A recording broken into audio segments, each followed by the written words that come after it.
E quando o foco para estudar princípios constitucionais, primeira ou segunda fase do exame de ordem, primeira ou segunda fase do exame de ordem, quando é princípios constitucionais tributários, tem aqueles matrizes, aqueles principais que normalmente o examinador pergunta. Exemplo, sem dar o conceito ainda. Se eu vou para a segunda, depois falar a primeira. Quando eu vou para a segunda fase, princípios queridinhos da segunda fase. Princípio da legalidade, obviamente não exclui os demais, mas normalmente o que cai bastante: legalidade, anterioridade e irretroatividade. Por que só esses três na segunda fase? Ah, podem cair os demais princípios? Lógico que pode cair, mas são os que mais caem porque eles têm um pouco de exceção à regra, não é uma regra fechada, taxativa, a regra pode mudar, vou falar um pouquinho, e eles trabalham com datas. Olha, na data de tal dia publicou, aí o exercício financeiro é tal data, ele coloca um monte de data para te confundir. Então, são os princípios que normalmente caem em segunda fase. Primeira fase, cai todos, mas caem de uma forma muito mais sutil, muito mais fácil, tá bom? Então, vamos lá. Primeira coisa importante, quando eu vou estudar princípios funcionais, quem quiser anotar, cara, é ler os princípios funcionais. É o artigo 150 e seus incisos, até o inciso 5. Artigo 150, do 1 ao 5. Aí o 6 e diante, não é para ler porque está falando de imunidade, o assunto é princípios. Então, princípios constitucionais, a regra básica está no artigo 150, do inciso 1, um pau, até o Vzinho de 5, tá? Um Vzinho assim, fechou? Tem alguns princípios espalhados, também tem lá no artigo 153, tem no 150. Tem um pouco no 151, mas não precisa se preocupar. O foco de hoje é no 150. Vamos falar de todos? Não. Mas eu quero. Por que eu quero focar muito nessa parte de princípios? Essa semana, no nosso grupo de WhatsApp, eu não lembro quem foi. Acho que foi o Danilo, não lembro de cabeça. Mandou um histórico. Olha, aqui tem uns conceitos aqui de princípios constitucionais. Eu falei, tá legal, mas toma cuidado, porque tá faltando alguma coisa. Como assim faltando alguma coisa? Primeira coisa importante. O que está faltando naquele conteúdo? As exceções. Então, vamos lá. Quando eu penso no princípio, não vou falar que é o principal, mas é a matriz do direito tributário, é o artigo 150, inciso 1. 150, inciso 1. Que ele fala do princípio da legalidade. Bom, baba. Aí vem um ponto onde eu queria chegar, porque eu falei, toma cuidado, que tem um pouco do material que vocês colocaram no grupo, tá um pouco, não tá errado, mas tá faltando alguma coisa. Que é o quê? A legalidade diz o quê pra gente? Primeira regra básica. Tudo em matéria tributária depende de lei. Tudo depende de lei. Eu quero ir no banheiro da descarga. Tem que a lei autoriza, então eu posso dar descarga. É isso de tributário. A administração pública não faz nada senão em virtude de lei. Então, cuidado com política. O presidente atual do Brasil falou X. O que fala é irrelevante em matéria fiscal. É irrelevante. A fala tem que estar materializada na lei. Ponto. Isso é importante. O ministro está na lei. Se vai ter abalo político, econômico, você foda-se, não tem nada a ver com a gente. Direito tributário depende do conteúdo legal. Se não está na lei, cara, eu estou defecando para aquele conceito. Há um defecamento sobre aquele conceito. Não dê atenção. É só o que está na lei. Então, para fechar esse primeiro pedaço, se eu quero criar, modificar, fazer em regra tudo em matéria tributária, eu dependo de lei. Se não tiver lei, não tem nada. Ponto. Segunda coisa, existe algumas exceções ao princípio da legalidade. Eu diria que são quase duas exceções, vocês vão entender. A primeira básica está lá no artigo 153, parágrafo 1º. Nem precisaria anotar o artigo para ir ler, porque é um artigo cocô de ler. Ele é chato, ele joga um monte de inciso, de acordo com o inciso tal, que está lá na mãe, na tia. Ele é chato de ler. Então você tem que pôr na cabeça o quê? O que é a exceção do princípio da legalidade? Ele fala o quê? Primeiro, tudo depende de lei. Eu quero majorar é aumentar, eu quero alterar em matéria tributária, é só lei. Ponto, legal. Posso fazer alguma coisa sem ser lei? Aí vem a exceção. Tá? Pode. Quando que eu posso fazer sem utilizar o conceito de lei? Quando eu tiver, presta atenção que eu falando, alteração de alíquota. Alíquota é a porcentagem, né? Aquele palco, duas bolas. É quando você quer alterar a alíquota. Essa é a regra básica. Alterar a alíquota. E não é alterar qualquer alíquota de qualquer coisa. Presta para entender o raciocínio.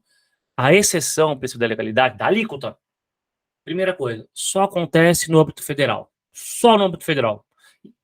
Então, se você me perguntar, professor, posso alterar a alíquota do IPTU por qualquer coisa? Não. De IPVA? Não, não. A resposta vai ser sempre não. Por quê? Você está falando de tributo municipal ou estadual. Eles não estão na exceção da legalidade. Se você quiser falar bonitinho, para a segunda fase de exame de ordem, segunda fase, fala bonitinho, eles respeitam a estrita legalidade. Estrita quer dizer que não tem exceção para eles. Eles são presos àquele raciocínio que é somente a lei. Continuo. Então, a exceção só existe no âmbito federal. E lembrando, quando eu falo de tributos, tributo é imposto, taxa, contribuição de melhoria, empréstimo compulsório e contribuições. Tem um monte de coisa. Mas, para você não errar, as exceções são só no âmbito federal e só dos impostos. Então, repito, só no âmbito federal e só dos impostos. Zera tudo, começa de novo. Direito tributário, tudo depende de lei, estrita legalidade, ponto. Tem exceção? Tem. Que é o quê? A alteração. Não precisa pensar que é só majoração. Alteração de alíquotas. Legal? Alteração do quê? Só de impostos e federais. Impostos federais. Só impostos federais. Beleza? Nesse mesmo raciocínio que é só impostos federais, não é também todos os impostos federais. Não são todos os impostos federais. Aí você fica, porra, professor, fudeu, muito raciocínio para saber qual imposto que pode ou não. Por exemplo, imposto de renda não pode alterar a alíquota, por decreto, não pode alterar, tem que ser lei. O IPI pode ter uma alteração que não seja através de lei, que a resposta já vai ficar mais fácil, é via decreto. O II pode ser alterado. O imposto sobre o ITR, Imposto Territorial Rural, não pode alterar. A regra dele é exceção não, é a estrita legalidade. Aí você fica pensando, mas como que eu vou decorar todos os impostos? Não tem que decorar. Primeiro eu vou dar a dica para estudar para exame de ordem e para concurso, e depois eu falo por que é assim, né? A regra é assim, exceção, impostos federais. Quais são os impostos federais? Primeira coisa, são 7 impostos federais que existem. São 7. Esse último aqui, que seria o IGF, Imposto sobre Grandes Fortunas, esquece ele, não foi instituído, e pela regra básica, ele é por lei complementar. Então, esquece ele no nosso raciocínio, tá? Esquece ele. Então, sobre os 6 impostos já foram instituídos, existem de forma legal no Brasil. Como que eu vou saber quais desses 6 podem sofrer alteração via decreto? Quais deles podem sofrer? A resposta é fácil. Olha para a sigla dele, a sigla. Se na sigla tiver a letrinha R, respeita a lei. Se na sigla não tiver o R, não respeita a lei. Fica mais fácil. Imposto de renda, não tem o R? Então, só a lei. ITR, na sigla tem o R, respeita a lei. Agora vai. II, IE, IOF e IPI. Tradução, são 4. Esses 4 impostos federais não tem a letra R. Não tem a letra R na sigla. Se não tem letra R na sigla, o que acontece? Ele pode sofrer alteração da alíquota via decreto. Eu posso sofrer alteração de alíquota via decreto. Tá bom? Então, eu posso sofrer alteração de alíquota via decreto. Tá bom? Isso é importante. Um outro ponto que cai muito pouco em exame de ordem, de legalidade, não é nem muito estudo de legalidade, mas fala o seguinte, que existe algumas teses já formadas, eu não concordo, mas existe umas teses formadas, que interessa o exame de ordem e concurso, que fala que, por exemplo, a modificação de data de vencimento, a modificação, obviamente, para frente, de vencimento tributário, ela pode ser via outro instrumento que não seja a lei, porque você está só alterando a data de vencimento. Então, existem algumas decisões judiciais que falam, olha, mexer nas chamadas obrigações acessórias, modificar alguma coisa das obrigações acessórias, sem escapar da vontade legal, pode ser feito por um instrumento que não seja a lei. Mas vamos voltar para o exame de ordem e também concurso. Dificilmente esse tipo de coisa é questionado. Então, para vocês, o que tem que estar na tua cabeça é quando existe a lei e quando eu não vou usar a lei. Quando que eu não vou usar a lei? Quando for para o decreto. E para fazer o quê? Alterar a alíquota. Alíquota do quê? Dos impostos federais, daqueles que não tem a letrinha R na sigla. Esquece o GF, tá bom? E lembra, por que eu altero, só para vocês saberem, por que eu altero a alíquota via decreto e não via lei? Porque o certo é usar sempre a lei. Porque esses 4 impostos, isso cai em segunda fase, tá? Que eu vou falar agora. Esses 4 impostos, cai normalmente em pergunta, tá? Esses 4 impostos são chamados impostos regulatórios, são impostos que têm repercussão direta na economia, né? Então você pega, por exemplo, entrando muito produto chinês, muito, sei lá, muito sapato chinês, e o produto interno não está conseguindo exportar e nem vender muito bem aqui o sapato. O que eu faço? Crio uma barreira. Eu pego aquele produto chinês que está entrando e coloco lá imposto de importação para ele, que está sendo importado, eu vou aumentar a alíquota dele, para ele entrar mais competitivo e não para ele não destruir a máquina interna, o produto interno. Então, eu não posso esperar a produção de uma lei, eu tenho que fazer isso rápido, eu tenho que ser ágil. Eu preciso conter o avanço, estou comprando muito veículo, que pode gerar inflação, etc. O que eu faço? Aumento o valor do IPI. Então, o Estado utiliza, o Estado, no âmbito federal, ele utiliza esses impostos regulatórios, né, são impostos que têm repercussão direta na economia, como uma forma de regular. Por exemplo, você está fora do país, vai passar o cartão. Pô, é uma bosta, 6,38% de IOF. Agora está decaindo. Mas, assim, para você perceber, mas por que o IOF é caro quando você passa o cartão de crédito fora do país? Porque está jogando o real para fora e não entrando dólar para dentro do país. Então, que ele faz isso para quê? É para criar obstáculos para te fazer pensar. Não gaste lá fora. Não é para arrecadar mais. Não gaste lá fora, gaste aqui dentro. Então, a ideia por exemplo, desse IOF em transações internacionais é para o dinheiro ficar dentro do território nacional e não sair. Perceba, eu não quero esperar uma lei.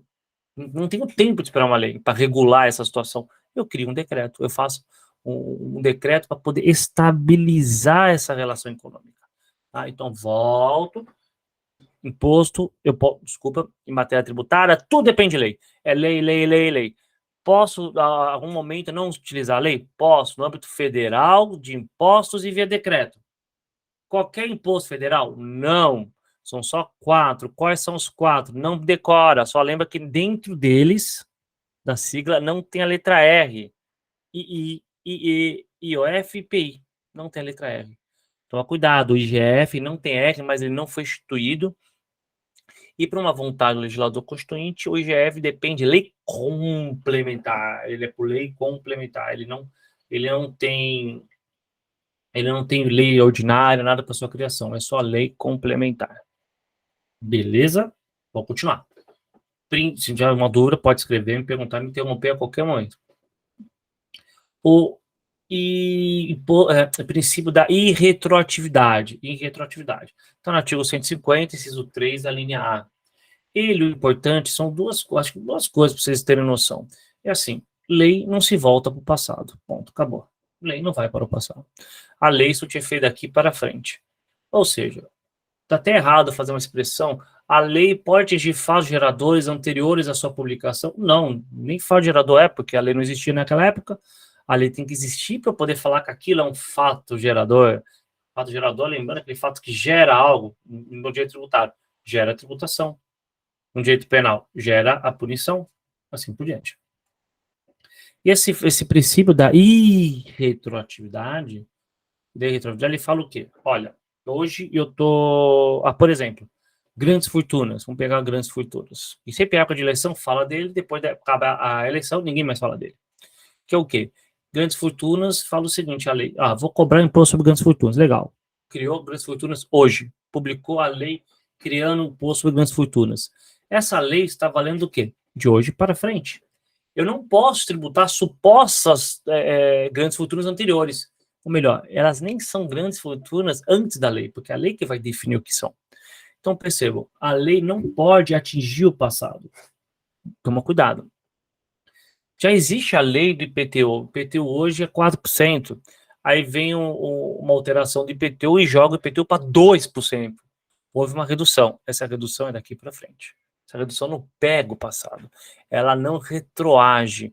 Não existe retroatividade, presta atenção, da lei tributária como todo, muito menos da alíquota. Aí a porra da pegadinha do exame de ordem onde eu quero chegar. A alíquota não retroage. O princípio da irretroatividade não permite retração, ele não retroage. Se eu criar um imposto, um tributo, ou majorar, ou diminuir, olha que legal, estou diminuindo, é dali para frente, não para trás. Aí você pensa, porra, é mais benéfico, se a alíquota era 4, foi para 2, por que eu não posso retroagir? Não pode. Não pode, você gera insegurança jurídica. A norma é daqui para frente. Mas para lá. Existem situações, uma situação que a norma tributária pode retroagir? Toma muito cuidado que eu vou falar, mas muito, tipo, mega blaster cuidado. Pode. Aí você pergunta, fala, aí tá, então pode retroagir quando? Se for, acabei de falar que não, presta atenção, ele pode retroagir para, eu vou dar exemplo, para buscar a sanção, ó, não falei de alíquota, da penalidade, de novo, não falei de alíquota, mais benéfica, para procurar a alíquota mais benéfica. Vão melhorar. Aqui eu passo, essa minha mão é o passado aqui é o futuro. A alíquota aqui está de 4, aqui tá, veio uma nova de 2. A de 2 revogou a de 4, agora é 4. Certo? Se eu tiver um fato que aconteceu, na direção do microfone, esse fato, aqui no microfone, está presa a alíquota de 4. Por quê? A de 2, olha aqui, ela vai para o passado? Não. Daqui para frente, ela não retroage. Tá claro? Não retroage.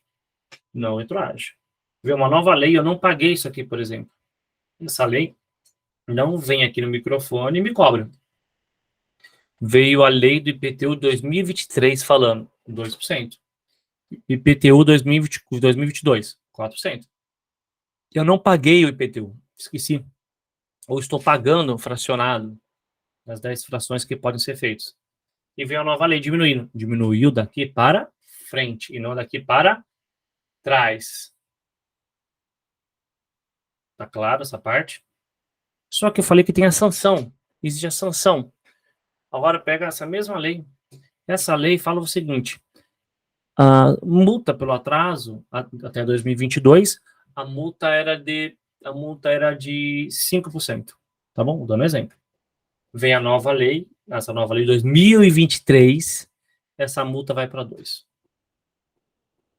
A multa houve uma redução, não houve? Houve. Neste caso, e somente neste caso, a multa pode retroagir, olha como eu vou falar, para situações efetivas e existentes. Como assim efetivas e existentes?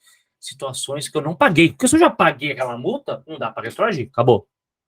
Ou se eu tenho uma decisão já me avisando, eu tenho que pagar, já existe um processo, por exemplo, um processo judicial falando que eu devo pagar sobre tal por cento. Não retroage, porque já existe uma decisão judicial, coisa julgada, sendo protegida ali.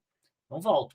Se eu tiver, a regra geral é que a multa pode retroagir, ó, aqui é 5, aqui é 2. A multa pode sim retroagir.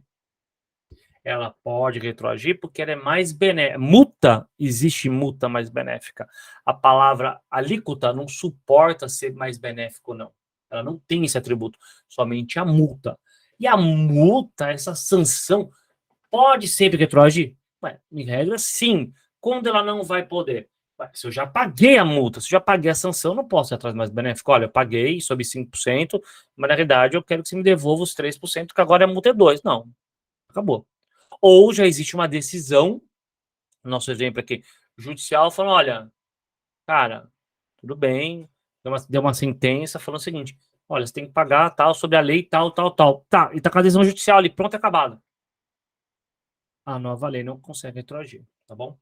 Essa ideia da retração, é só para vocês não confundirem, que a gente tem a mania de achar que é o penal que fala, que o penal fala que que o penal permite sempre retroagir a sanção mais benéfica para o réu. Não. Pensa assim, eu posso sempre retroagir para a sanção mais benéfica para qualquer matéria do direito. Se você sofreu uma multa de trânsito, é R$1.000 a multa, você não pagou ainda, não está recorrendo, não tem nenhuma decisão contra ela ainda, e vem uma nova lei e passa aquela multa de R$1.000 para R$200, a multa, você vai pagar a multa mais benéfica de R$200. Se não deixar você pagar, mandado de segurança, por exemplo. Tá? Porque a multa, eu sempre posso, a sanção, a penalidade pecuniária, sempre eu vou na mais benéfica. Pegando essa expressão que eu falei, é muito difícil o exame de ordem falar sanção, falar multa, ele fala penalidade pecuniária. Então, penalidade pecuniária, você sempre vai poder retroagir a mais benéfica. Se você, obviamente, não satisfez, ela já não pagou, porque não tem nem lógica você pedir para pagar mais benéfico, você já pagou, né? E, se, obviamente, se tem uma decisão já estabilizando aquela multa, então não tem que você discutir. Ó, já tá uma decisão já falando que tem que pagar a multa, acabou. Tá bom? Então, isso é importantíssimo. Fechou? Então, vamos lá. Eu vou ficar só com esses dois princípios, depois eu já vou abrir para tu me perguntar. Então, só quero voltar. Princípio da legalidade, tem exceção? Tem. É só via decreto. Só os impostos federais e a alíquota. Vamos mexer na alíquota. Ponto. Lembra? São aqueles 4 que não tem o EC na sigla. Princípio de retroatividade, norma não retroage. Lei tributária não retroage. Alíquota. A pergunta é sempre essa. Teve uma alíquota que tá menorzinha, eles até usam a expressão errada. A alíquota mais benéfica agora, é menor, ela é melhor para o contribuinte. Poderá o contribuinte retroagir, pleitear judicialmente ou não? Essa alíquota mais benéfica para ele? Não. Só posso pedir para beneficiar, para retroagir, aplicar uma lei velha, desculpa, nova, para o passado, se essa lei for mais benéfica no assunto sanção, no assunto penalidade pecuniária. Por exemplo, a multa pro não emissão de nota fiscal do imposto X é R$500. A nova multa fala o seguinte: não tem multa. Estou zerando, não tem mais multa. Opa. Cara, ele te deu uma anistia, para pensar. Ele zerou a tua multa anterior. Se você já não pagou, anistia retroage. O próprio conceito de anistia é um instituto retroativo, não futuro. Futuro é remissão. É retroativo. Toda anistia, eu não vou te perdoar uma sanção futura que você vai cometer. Pô, não sei se vai acontecer alguma coisa. É o passado. Eu só me reporto ao passado, tá? Então, princípio da retroatividade sempre volta-se para o presente e futuro, para fatos que ocorreram após o nascimento e vigência da lei. Pode voltar? Pode, quando o assunto é sanção. E não para aumentar tributo. E nem para diminuir tributo para o passado. E sim para tirar, mexer na sanção. Ou penalidade pecuniária, como quiser chamar. Exame de ordem fala penalidade pecuniária. Beleza?